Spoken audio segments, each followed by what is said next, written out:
क्या आप जानते हैं कि कैसे एक महान ऋषि का जन्म अपने योग बल से हुआ था, जब उनकी माता का एक राक्षस ने अपहरण कर लिया था?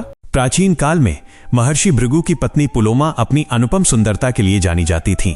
वो एक दिन अपने आश्रम में थीं जब महर्षि भृगु किसी कार्य से बाहर गए हुए थे। उसी समय वहां पुलोमा नामक एक राक्षस आ पहुंचा। पुलोमा ने अतिथि समझकर उस राक्षस का सम्मान किया, पर राक्षस उनकी सुंदरता पर मोहित हो चुका था। उसने पुलोमा से कहा, तुम मेरी हो, तुम्हारे पिता ने बचपन में ही तुम्हें मुझे सौंपने का वचन दिया था। पुलोमा क्रोधित हो गईं और बोली कि वह महर्षि भृगु की धर्मपत्नी है। अपनी बात सिद्ध करने के लिए राक्षस ने अग्निदेव को साक्षी के रूप में बुलाया, क्योंकि अग्निदेव हर यज्ञ और विवाह के साक्षी होते हैं।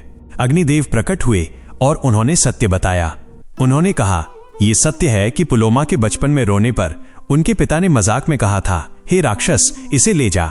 एक राक्षस जो वहीं छिपा था, उसने इसे विवाह की स्वीकृति मान लिया था, परंतु बाद में पुलोमा का विवाह महर्षि भृगु से हुआ है और वो ही उनके वास्तविक पति हैं। अग्निदेव के इस कथन ने राक्षस को और अधिक क्रोधित कर दिया। उसने बिना सोचे समझे बलपूर्वक पुलोमा का अपहरण कर लिया और आकाश मार्ग से भागने लगा। पुलोमा भयभीत थीं, पर उनके गर्भ में पल रहे पुत्र में असाधारण शक्ति थी। जब राक्षस उन्हें लेकर भाग रहा था, तब उस तेजस्वी बालक ने अपने योग बल से स्वयं को गर्भ से बाहर निकाल लिया। शिशु के निकलते ही उसकी दिव्य शक्ति और तेज ने उस राक्षस को क्षण भर में जलाकर भस्म कर दिया। चूंकि बालक गर्भ से चवकर अर्थात बाहर निकल कर आया था, इसलिए उसका नाम च्यवन पड़ा।